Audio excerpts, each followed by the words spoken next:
Welcome to the show. Sorry for this 20-minute technical difficulty. How you doing, Pyotr?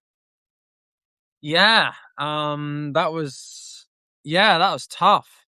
Trying to get through that, wasn't it? I'm good. Well, there was a genuine misunderstanding because I received a link and I sent you a link, and but we'll be fixing that. You are a member of StreamYard. I just subscribed to StreamYard. So hopefully you can show me how last time you connected your Substack to StreamYard. I think that would solve a lot of headache in the future, just to be honest.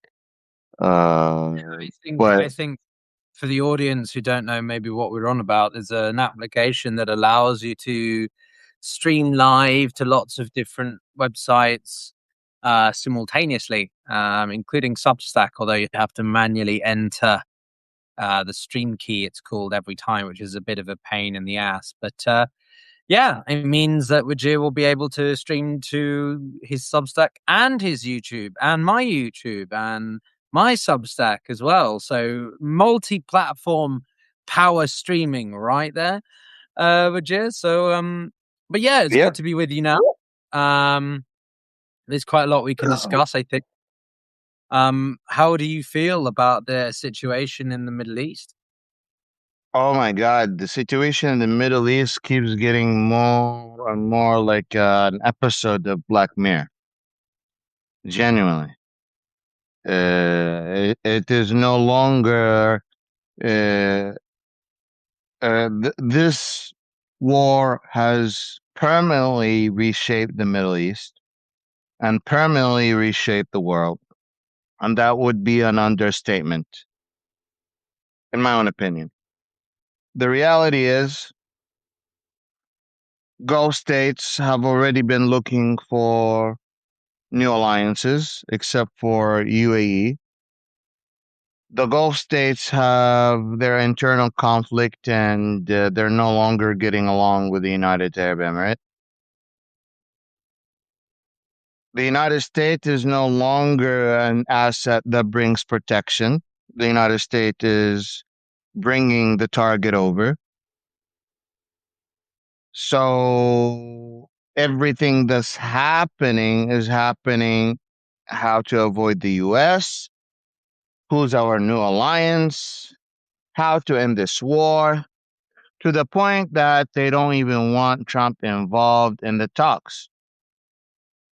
The Trump administration came out and threatened one of its oldest allies, Oman. And after they threatened Oman, the Gulf states came out and said, well, you can forget about any talks with Iran until Iran and Oman finish their talks. So the Trump administration was forced to come out and say, well, you know what? There is no talks with Iran and there's no scheduled talks with Iran. This is serious stuff. The United States is put on hold because there is something more important than the current US Iran war, which is the Strait of Hormuz for the Gulf states. Now, you tell me, a year or two ago, could have you imagined any of that happening? Well, if you yes, I could actually, to an extent. I think that the events that are happening now were set in motion after October 7th. To be honest with you, I think the first inflection point was October 7th.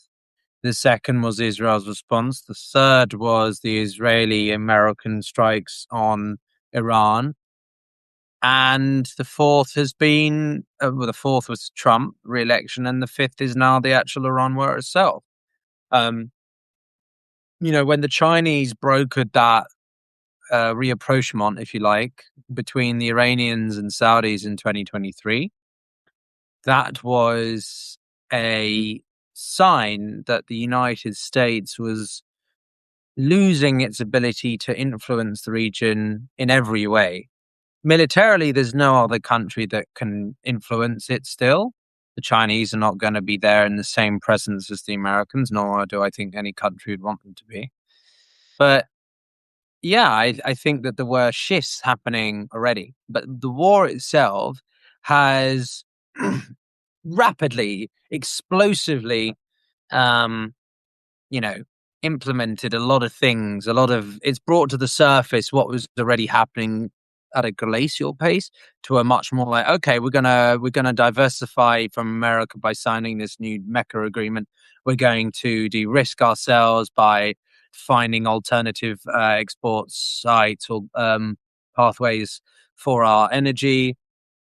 We're going to engage with the Iranians directly instead of relying on the United States as a security guarantor. Israel is the biggest threat to Middle Eastern security and stability, more than Iran. That's what some people think. So, yeah, I think that this has been a long time coming, but it's been that way going for a while. Yeah. So it's just the rate at which we're seeing things change now is just insane, right? You could smell the writing on the wall, if that's the expression, a while back, but like in September when the Saudis and Pakistanis signed that strategic partnership, right?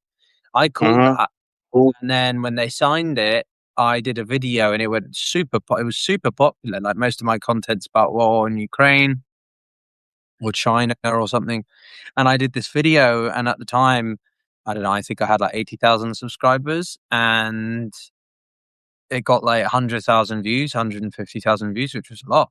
So people were like, "Wow, holy shit, this is quite a big deal." And now it's just like, "Oh, well, that's irrelevant already." Now we've got an actual defense pact, sort of, NATO inspired Article 5 kind of thing in the Middle East. But Mm-hmm. does it change anything massively? I mean, some people have been quick to point out that the Houthis struck Saudi Arabia soon after Few the times. agreement was signed. Yeah, and nobody really did anything. So, is and the key distinction about the Mecca agreement is that unlike Article 5, which says an attack on one is an attack on all, this says an attack on one should be considered an attack on all. Should be. It's It's quite a big caveat, if I'm honest. So, don't get me wrong, I'm Should not trying.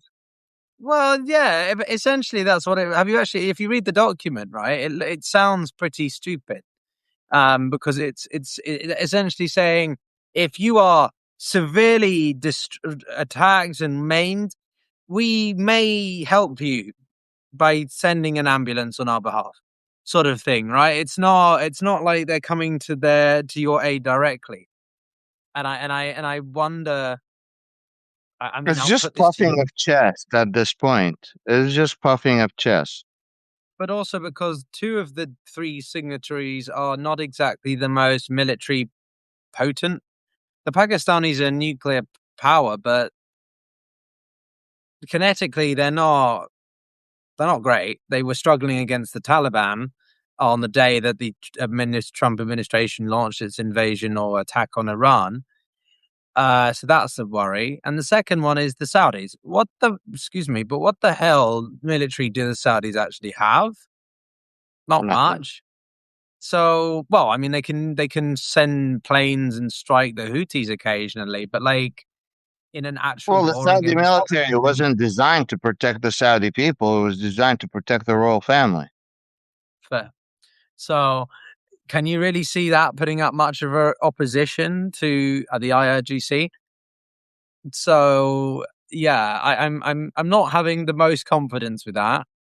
And so you have to think about the implications for Turkey as the lopsided military power, and this is the point I wanted to get to for you to hear your thoughts, which is Iran is saying it may threaten Europe, and that would obviously involve Turkey. Now, that's a stupid idea, and also I think a very unlikely one because the Iranians are not irrational. and this Financial Times article that was stating that insiders are thinking they could strike European targets. Why would they do that? It serves no strategic benefit to them at all. I understand the Iranians are shifting to a more offensive footing, but like still, why would you decide, yes, let's attack all of Europe? Like the Europeans have done the thing that the Iranians welcomed, which was stay out of this. And if they attack them, then of Well, the course they're going same to. thing could be said about the Gulf states, right? The Iranians at this point play and own the escalation ladder. They have not only came with the plan to attack, targets in Europe. They also came with a plan to have land invasion of Kuwait, military land invasion of Kuwait. These are things that they have published publicly. News articles have been written about this. So the idea here, attacking European bases. First of all, most of the European countries, with all due respect, ain't gonna do shit. Well, they will if they're attacked, Vijay. You've got that strongly incorrect. Do you really think the British are going to allow the Well, Iranians to strike their Cyprus military bases? I don't think so. well, the Iranians already target Cyprus. No, Hezbollah launched rockets which were quickly intercepted back in March, and they've not done anything since. There, If the there Iranians, was several attempts, I believe, from the two attempts from the Iranians backed militias to attack European bases, U.S. bases in Europe, or they tried at least. That's the no, but report that I. yeah, but that's no, but you're missing a key distinction there, which is that well, two things. Firstly, the Gulf states are not Europe. We've just covered that, right? Kuwait is not Germany. So Yeah. Iran can attack Kuwait with little repercussions or fear of repercussions. But second, and related to that, is that these are American bases in those countries, right? They are sovereign American bases.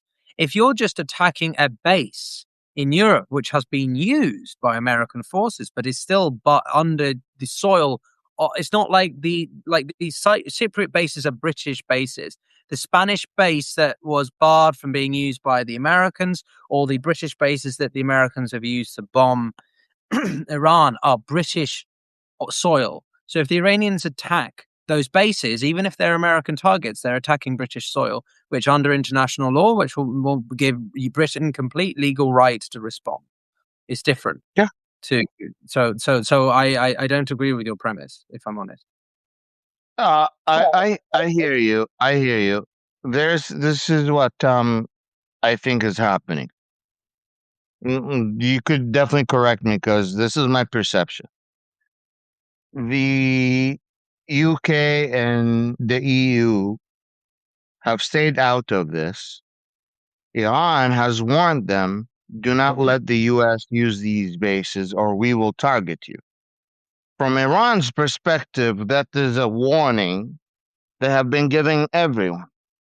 These contingency plans only happen if escalations happen. Like when I said Bab al Mandab, which at the time everyone was like, "Yeah, you're losing your mind." Bab al Mandab will get to a point where the Houthis will shut it down, and everyone, not everyone, some people called me crazy. Some people said you overestimating. What are you talking about? 3 4 months later, Houthi not only has been banning 56 Saudi ships from passing the Strait of Bab al Mandab, now they are fully planning on controlling the whole strait. The escalation ladder, it doesn't start like right away. It happens step by step. When they target, they're not going to target all the European countries. They're going to target one base. One base. Yeah, And but then a month later, they're going to target another base. It's going to be small. It's not going to be big. European nations are going to be like, I want to head back, but if I head back, it would cost me more. At that point, that's what I'm seeing, because that's what the Gulf states are seeing. again, I sort of I think I understand your point, but there's a problem with that. rationale in two ways. Tell me. Firstly, again, look, you might have there might be some truth that the Europeans will not respond initially. They will condemn, and they would probably respond with sanctions. Right? If the Iranians struck, there's a good map somewhere. Hang on, let me actually bring up the article from the Financial Times because it gives some visualization to what we're talking about. Right? So yeah, here. So can I share my screen? Yeah. If you flip the camera, or are you using your computer? Yeah. Oh, here you No, go. I use my Nice. yeah. So right. Okay. So this is different. So these bases. So if Iran is well, I'll scroll up. So Iran could hit even London. I'm at risk right now. Only Spain is out of shoot, but to be honest, considering they're one of the few countries that denied US usage of their bases, then Iran they're actually fine. Um, Nicosia, Ankara, Sofia. Let's just say that Iran wants to strike um, Camp Bondsteel, right? In Montenegro or Kosovo. Uh-huh. I think that's on the border with the Kosovo and Albania. So if it wants to bomb this section, right, and the key is up here for people, right? So this is a persistent US military base, right? So that is this one. So that means that there's permanent US aircraft there, but that's in a sovereign state. So if they bomb that, maybe they'll be like, oh, we can get away with bombing that one because if they bomb the one in Naples, that's NATO's southern flank command. So they're going to make a risk calculation. Which base could we get away with striking the most likely and not get a response from? It will probably be something like this one, or it might be one of these other ones in Bulgaria, right? These are training areas. So it might make the IRGC will make a calculated decision that they can get away with striking one of these, and maybe the Europeans won't respond with a missile barrage. They will respond with sanctions and a strongly worded letter and stuff like that. But if the Iranians really did want to strike more and they went after, I don't know, Ramstein, wherever it is, or Stuttgart, or Ramstein Air Base, which is one of the main headquarters of NATO and the US, if they went after RAF Mildenhall, if they went after those bases, the Europeans are not just going to be like, it's fine. Because that will be assumed under NATO as an attack on all of it. That will be a significant enough escalation that then that will result in a kinetic response. So I think that That's you have actually to be quite very, a good explanation. I would you give have you that. That's quite a good explanation. you have to keep in mind I mentioned it just a minute ago, right? The Mecca Agreement doesn't have Article 5. It has Article 5 light, versus NATO, which has Article 5. If you attack NATO in a seriously intense way, which I don't think the Iranians would do, um, that you're going to see the whole of Europe being like, well, what the hell? And they are going to respond. I mean, it'll be the French, it'll be the British flying aircraft. So let's be realistic. They'll join first. The Germans, I don't know what aircraft they have. The Italians have also fought on behalf in the past. No, you get a response. I'm pretty sure. So I don't know. I mean, don't get me wrong. I'm not saying that the Europeans are really, really active. They're pretty poor on getting their own act together in the case of Ukraine and military independence from the US. But I wouldn't underestimate the Europeans. Are you But that's okay? my thought.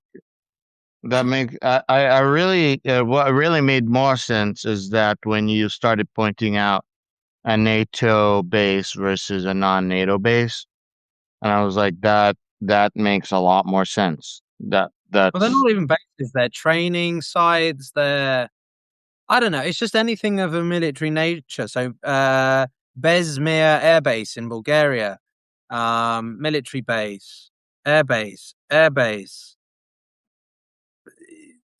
This is just a training ground. So they're all varied in terms of their operations and importance. But as I say again, if the Iranians are going to strike specifically say, NATO's Southern Command, which is in Naples, in Italy, that will be such a big attack on a hard stronghold of NATO that the Europeans will not be able to not respond. Let me ask you this: we're talking about NATO. I think it's a good segue. A former Israeli prime minister came out, and I believe he started on a good step. He said Israel no longer is at its worst public image internationally since it was established. I'm rephrasing here, and that there needs to be a huge change in how Israel conduct its diplomacy. And then this is where he started losing me, or this is where I started seeing a problem in the whole statement. And then he goes, we need to establish a department 8300, like the 8200, to focus specifically on diplomacy on our adversary, like Qatar and Turkey, and talked about possible attack on Turkey. That's a quiet statement from going, we need to fix our diplomacy and our image internationally to, and the department will focus on our destroying our enemy. You're like, could you help me understand what's going on here? Or am I going crazy? What is So, going on? so What you happened if we attack NATO? what if Israel attacks Turkey? Yeah. Yeah, that's a different one. Um, I don't think NATO would respond. I think that they would. In the case of Iran, it's a lot more clear cut, right? For better or for worse, the prevailing policy is that Iran is a, state sponsor of terrorism. They are the overseer of a massive terrorist proxy network across the Middle East. And despite the condemnations and changes in diplomatic relations between various European nations and Israel, I'm not sure you're going to see NATO respond by attacking Israel. No. I think it's absolutely insane that we're getting to the point where Israel and Turkey are like this at one another. But it shows you the complexity of relations, right? On the one hand, Erdogan, he's hedging, right? He's trying to make good friends with the Chinese, with the Americans, with NATO, but he's also wanting to condemn and scrutinize Israel for its operations in Gaza and against Lebanon. So and Syria to an extent. So he is trying to have his cake and eat it too. But I'm pretty skeptical that NATO would do anything. That what happens in that Don't you regard? think that's a little? Don't you think that's a little? Mhm. Some would say that's hypocritical. Yeah. Yes, but I just acknowledged that point. I'm not saying I agree with it, right? I want to be very clear that I'm just outlining things to you as they are, not because I like them, like Hmm. whatever. But most of Europe views Iran as a threat. They may not agree with America's war on Iran, but they don't like Iran either, or the Islamic Republic. So both can be true. Yeah. And whilst they criticize Israel for its operations in Gaza, they're not going to. They're not going to. They still the majority of people still support Israel. They see Israel as the country after the Holocaust, all that sort of stuff. So, um, that both can be true in that case. The one country that would be different, I think, is Spain. Pedro Sanchez has made it very clear his detest for Netanyahu. So there's another factor here, Vijay, which I didn't mention before because I didn't think it was relevant in the Iran NATO case, which is Article 4. So in the NATO treaty, there's lots of different articles. Article 5 is the famous one. You've got Article 13, which is important because it's how a country leaves the alliance. But Article 4 is also important because that's about activating consultations. So when a country is attacked or airspace is invaded. Like when Russia has invaded Polish airspace, they've activated Article 4, which is basically seeking consultations. So they consult with the rest of the alliance. How do we respond? Do we use military action? Do we send a strongly worded statement? Do we act on this individually? So NATO can respond as an alliance, and I'm pretty sure that if Iran was attacked, if Iran did attack Europe in quite a big way, it wouldn't. Article 4 would not be as relevant.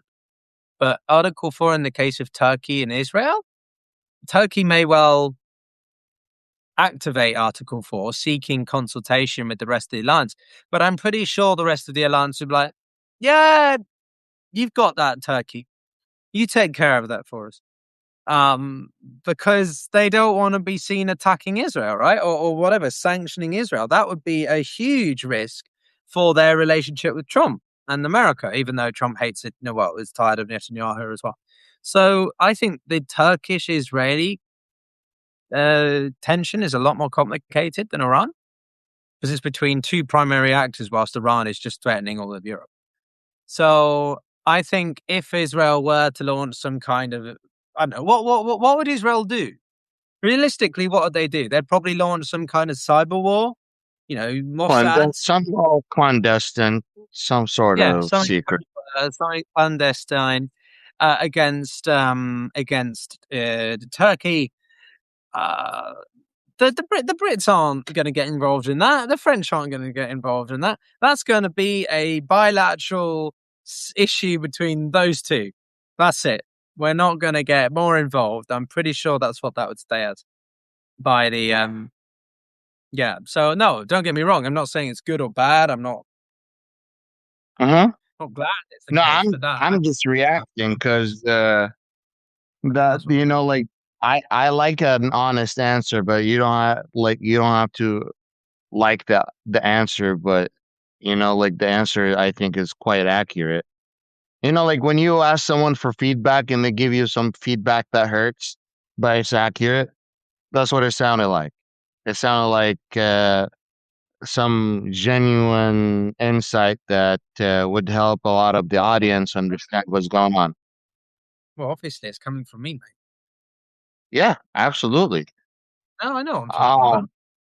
Um, the did you see what is happening in terms of occupied territories in the West Bank right now in Israel in terms of siege and the several homes that have been cut out from water and electricity for several weeks now?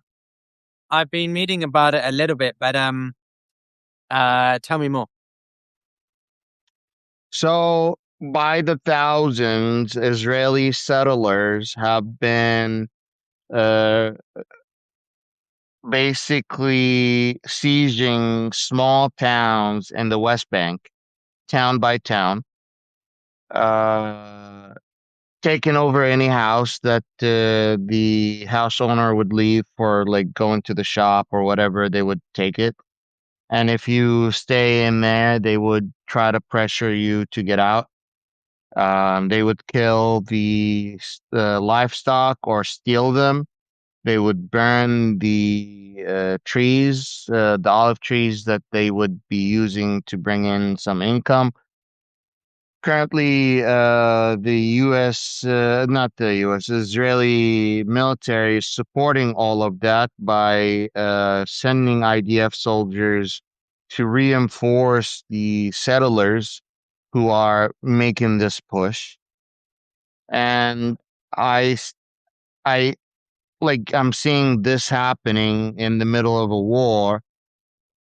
In addition, the attacks in Lebanon happened as soon as today. And Syria just reported that Israel just went in the Syrian territory in a small town, kidnapped several people, and left Syria. All of this is within the last 24 hours. What is your take on the constant escalation from the Israeli government? Is this on purpose? Is this part of their doctrine? Could you help me understand why it is constant escalation? Because I don't.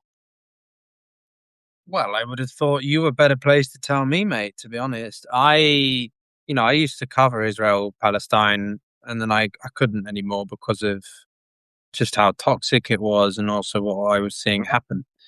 Um, there's not many things I hate more than this government of Israel, to be honest. Ben Gvir, Smotrich, Netanyahu, I think are some of the most disgusting people alive today.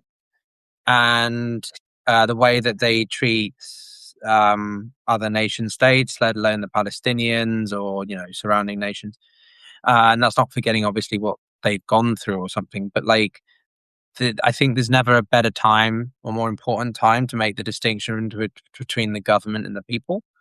And this government is hell bent on. I don't do conspiracy theories often, but I am increasingly, how to say, considering of the idea that Greater Israel is the genuine goal here. I do think that this government has an intent on creating so much instability that there is conflict, perpetual conflict that they can benefit from. It's pretty clear that it's a bit like sort of what the Russians do with Ukraine or something like that, with the West Bank, right? You create enough instability that you then have to make a false flag accusation, right? That there is a threat, and so you have to send in the military to protect your citizens from said threat. And then once they control that additional bit of land, they occupy it. There's a term in international law called belligerent occupancy, and the Israelis are often cited as a modern example of this.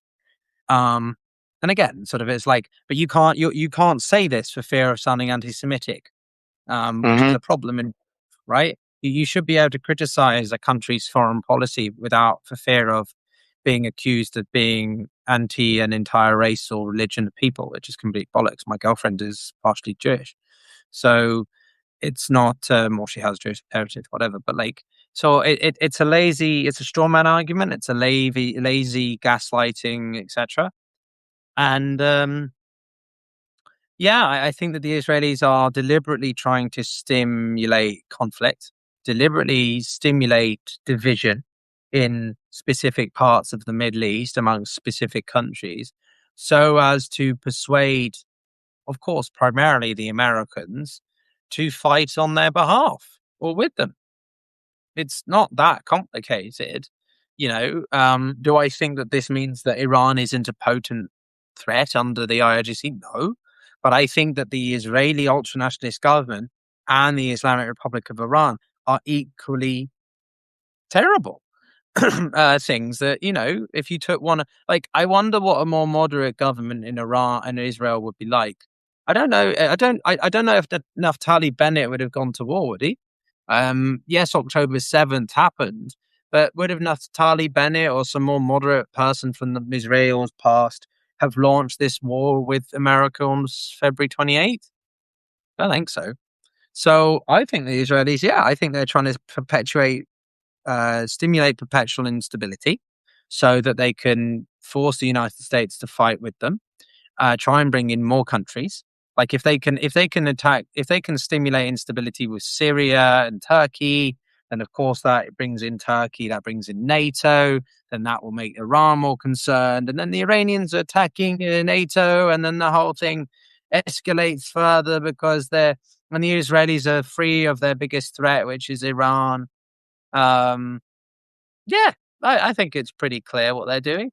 Um, the eradication of any I asked you this question because I constantly talk about it, right? But when the answer comes from former UN specialist, it's different than when the answer comes from me, right?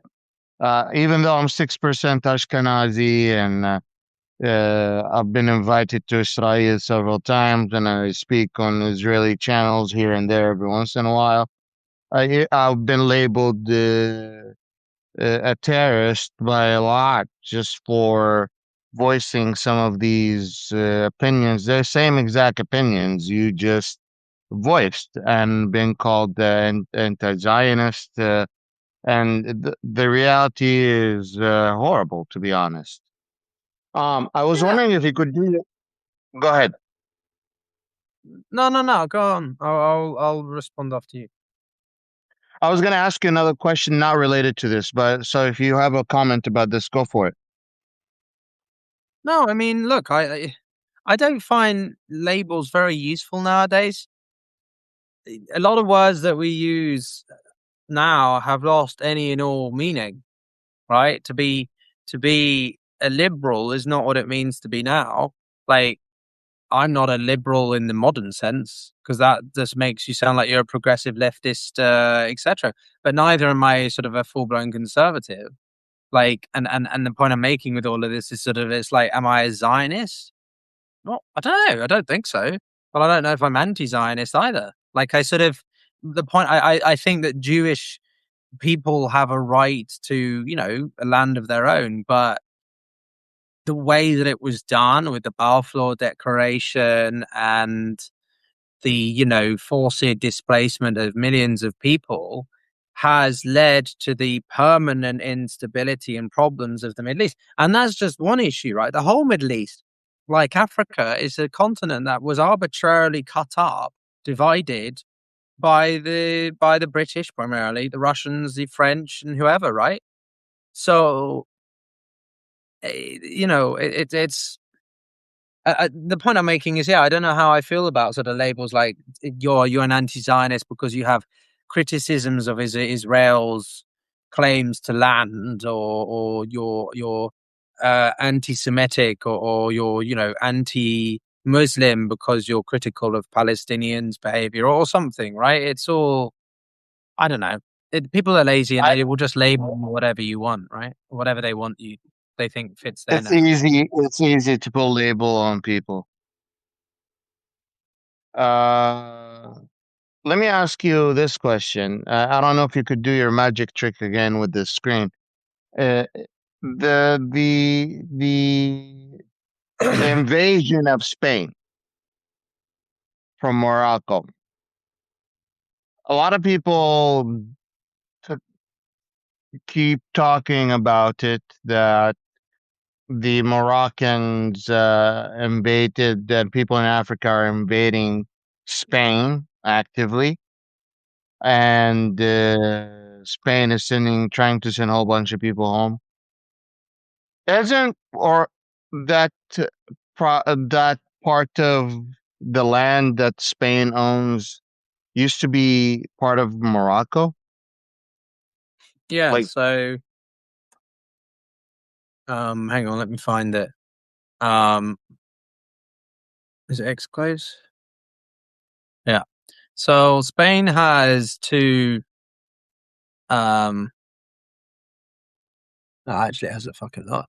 Um, yeah. Okay. This will do. This one do? Yeah, this will do. Okay. So, is it this one? No. How do I change the screen? Okay. Sorry, I'm just trying to get you're used the to it. one that did that, not me. No, I know. I'm just trying to find a decent, like the right lane. Okay, this will do. So this is Spain, right? Spain, Morocco, Strait of Gibraltar. So Melilla is one exclave, and Ceuta is another. So these are cities that were captured by Spain between, like, I don't know, the 1600, the 1500s. Oh, okay. So is it down here? Roughly the same time that Christopher Columbus was being an idiot, and discovering America, even though no, he's such an idiot. Um, So, correct me if I'm wrong. Wouldn't you call that colonialism 101? And if Spain is so upset about land that is part of Morocco being overrun by Moroccans, why just not give it back? Because they're not heading the actual Spain. They're not crossing the whole channel to go to Spain. They're going to their heritage land. yeah, but the point is here that, um, the argument there is that by being in Ceuta, which is Spanish territory, at least right now, that gives the Moroccan refugees, not all of them Moroccan, mind you, Algerians, access to the Schengen area, and therefore they can then get into mainland Spain and then access all of the EU and overrun it and that sort of stuff. Um, of course, that's not realistically how it works because you've got a big bloody sea in the way, and it's not exactly clear how those refugees would get there. But yeah, a couple of other things. Firstly, I have very strong opinions about what happened a couple of weeks ago. Tell me. That well, I Europe has that was an invasion. It was about 70,000 people invading Spanish territory. And all of them need to be sent back, and Europe needs to do a much better job of policing its borders. Britain has a massive issue with immigration right now, and they all come in. None of them are women, none of them are children. They're all reaping off benefits, and that's why they come to Britain, because Britain has some of the most biggest benefits. And then all they do is they stay in hotels, and we as taxpayers pay for their entire existence. They don't contribute at all. They disappear into the underclasses and underworld of drug trafficking, people smuggling. It's abhorrent. But that kind of then goes to your point, which is, why the hell does Spain even need these things? Seriously, if you want to stem the tide of illegal immigration, irregular immigration, just get rid of the territories. Are they so economically beneficial to Spain that they really need them? They need to make a decision at this point. Is the threat of immigration and security costs worth the economic ones? Or which outweighs which, right?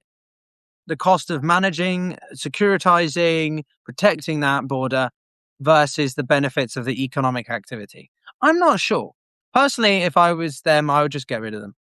Because it's on Moroccan territory and it's such a ball ache to maintain it.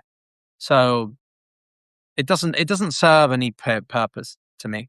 But what do you think? Probably maybe you disagree. I think I genuinely believe if Western countries are sick and tired of illegal immigration, Western countries really need to invest in stabilizing That too. these countries. Yeah, that too. That's just my honest feedback. You want people to go back to their countries. Well, you've told, like, here's the thing. When the Afghanistan war happened, when the NATO alliance was in Iraq and was in Pakistan and Afghanistan, what happened was is that a lot of these people, soldiers in particular and ambassadors, push American culture. Oh, we're the land of the free, we're the home of the brave, we're the land of opportunity. We have the best services, we have the best you can if you can make it, you can make it in the US, right? So and at the same time, while you're telling them that information, you're destroying the basic infrastructure that gives them the stability, the financial stability, the social stability, where all of a sudden terrorist organization starts coming out. All of a sudden you have organized crime, and it becomes very unsafe for the locals to even stay. So what do? They're like, well, fuck, I'll get the hell out, go to that opportunity I was told about and Europe and the United States. And that is exactly what keeps happening. People are told about this amazing dream that could be achieved in the West. And they go there because the West already taken away their dreams in these countries. So there's a give and take here. I don't mind that you guys want your countries back. But I think like there needs to be enough awareness. The Western countries want to live in a bubble, yet they don't mind their countries using third world countries when it ever comes to their own convenience. And then when it's costly, they're like, step away. That's a reality that's not being discussed. But you're absolutely correct. All these Western countries deserve their sovereignty. All of these countries deserve to have enough resources for their own citizens. all of these countries need to be able to have enough space for their people to grow and educated and for preserve some of their heritage and preserve some of their culture. I get it. I get it. I understand all of that. I would be pissed off if I see an invasion of culture in Saudi Arabia. I would be pissed off if I see culture invasion in Egypt, right? And they were pissed off, and there was a culture invasion by European countries at one point or another through colonialism. Well, But that's what I point out. Which is no, I agree with everything you just said. So the irony with this is that countries are the people who are getting angry the most at irregular migration are the ones who often tend to be most supportive of empire or of the empire days, right? So in England, a lot of the people who voted for Brexit, people who supported more sovereignty and nationalism, right? They are the ones that are now getting angry at the fact that we've got all these migrants coming in. Well, hang on. You keep wishing for the days of, imperialism or sort of the more powerful Britain from 50 years ago, 100 years ago, right? You can't colonize countries and then not expect the countries that you've colonized not to want to come to the most wealthy nation or the country that colonized them for better opportunities, education, and everything. So this is the problem with the right wing, right? This is the problem with the right. They want empire, but they don't want the consequences of said empire, which is really stupid. And the second thing is also what you said in another way, which is simply that the European countries, especially, want to try to partially fix the problem by trying to stop the flow of immigrants. If you actually went to the countries where they were coming from and stopped interfering in those countries or helped stabilize them with greater investment, education, that would improve the situation, right? Look at what happened with Syria. Syria is a great example of this. In the civil war during the 2011 to 2024, millions of Syrians fled. 3.5 million, 4 million in Turkey, 1 million or something in Germany or whatever. Several hundred thousands of the refugees in Germany were Syrian, hundreds of thousands across the rest of Europe. As soon as Assad was removed from power and the BTS took over and al-Shara took over, not getting too ahead of what he is yet, how many millions have gone back? Hundreds of at least thousands of Syrians returned. uh, Thousands of them. They've and all gone back. European countries have already made agreements to send back Syrian criminals, including Germany, to Syria.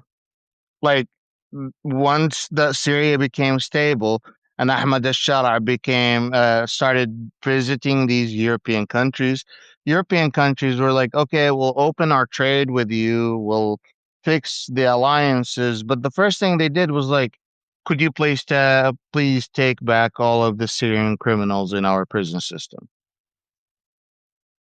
These countries want to get rid of Syrian people in their countries, help stabilize it. And that's exactly what is happening. I have said this several times, and I agree with you. Supporting the Syrian growth, and this is why it's frustrating at the moment to see Trump really putting a lot of pressure on Ahmed al-Shara to get involved in a war again. Like, imagine that you spent more than 10 years, right? Fighting a war. You finally ended it. You're finally getting economic relief. You're finally building back again the country. Everyone is having hope again. People are starting to come back. Business is booming for the first time in 10 years. And all of a sudden, you have the strongest country in the world telling you to fight a war that you didn't even like, you weren't even like consulted about to begin with. So, like, the Syrians are like being put in a very awkward situation at the moment. And it's genuinely dangerous to push Syria again to that situation because all you would be doing is you would be reigniting ISIS. By the way, ISIS is still around. ISIS is still there. Al Qaeda is still around. They're not as big as they used to, but they still have fighters, and the Syrian government at the moment is actively fighting them. So you don't want to create another vacuum of power. That is exactly the nightmare that we have been having in the Middle East. Yeah. As I say, I think we're saying the same thing in different Yeah, ways, and we are in agreement here, right? You can't yeah. interfere in another country's internal affairs and not expect the repercussions to be had by you in the longer term. When the countries that Britain gets angry because Indians, Pakistanis, Bangladeshis want to come and work in England. Well, that's a consequence of your hundreds of years of colonialism and control and ownership of the country's resources, governance, and future. It's the same. And you mentioned Saudi Arabia, right? Just as a stark contrast. One of the reasons why Saudi Arabia does well is because it doesn't allow this sort of interference in that way. It's been balanced. Well, again, rightly or wrongly, I'm not exactly a fan of the royal family, but yeah.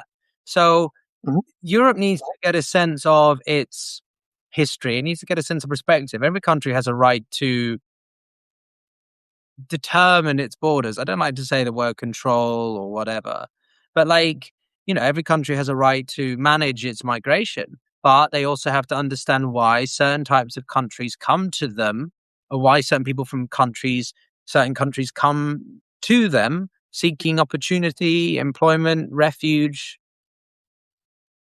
whatever it is. And you've got to either accept that and find ways to effectively integrate them, or or improve the situations of their home state, their home nation, so that they don't feel a desire to move. That happened with Afghanistan when the Western coalition was supporting the development of Afghanistan. Again, I'm not supporting the war necessarily, but the rate of refugees seeking a home in asylum in the Western nations plummeted, and then it grew again after the Taliban took over. So it's a long term project, and this is the balance between international development, defense. It's the problem. There's only so much money to go, and where do you put it all? So, but still, where do What you? keeps you up at night? What keeps me up at night? Yeah, during this current world situation. We all have some stuff that keeps us up at night, but genuinely, what makes you Well, worried at the moment watching these world events? I have two things. One more selfish than the other. The first one is I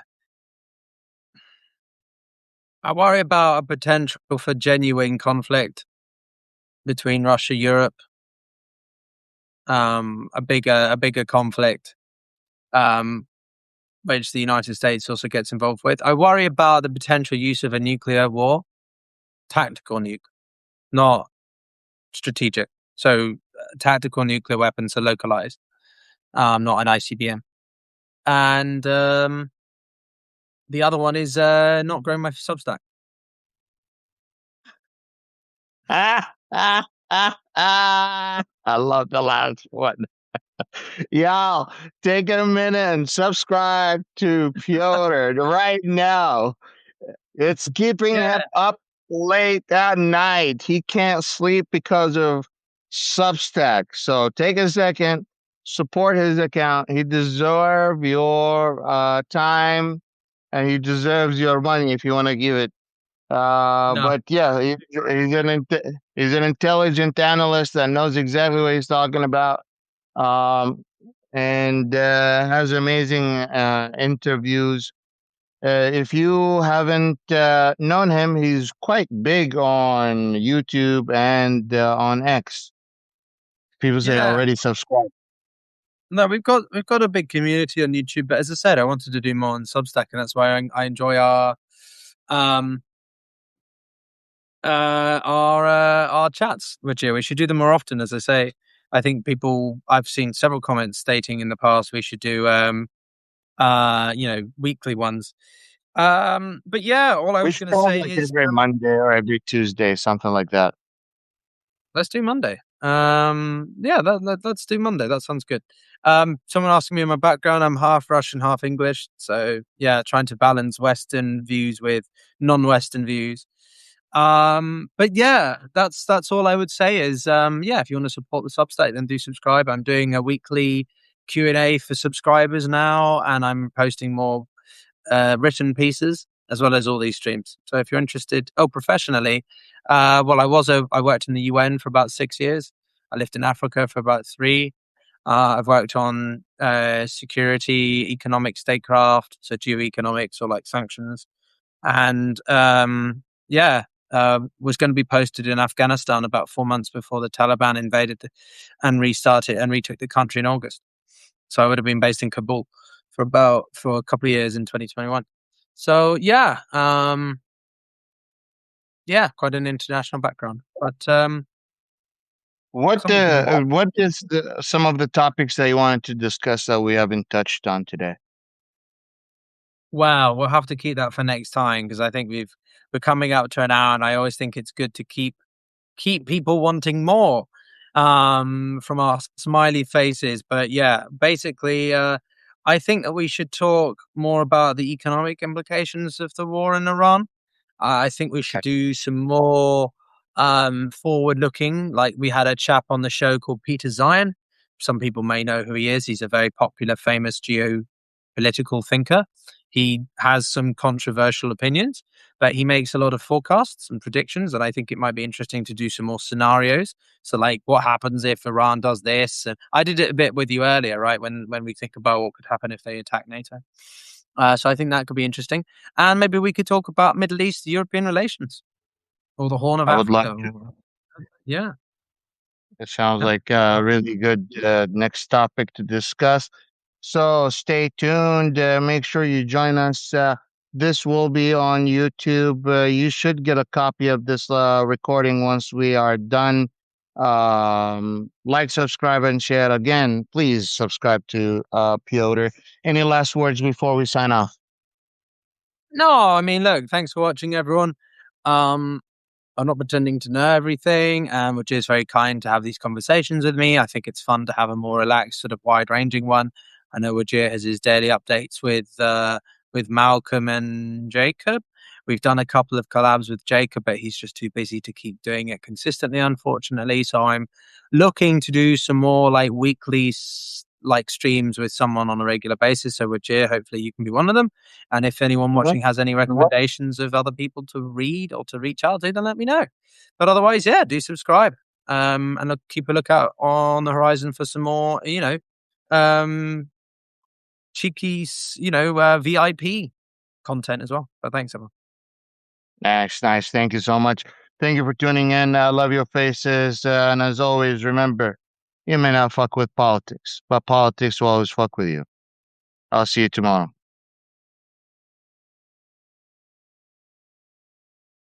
Peace, guys.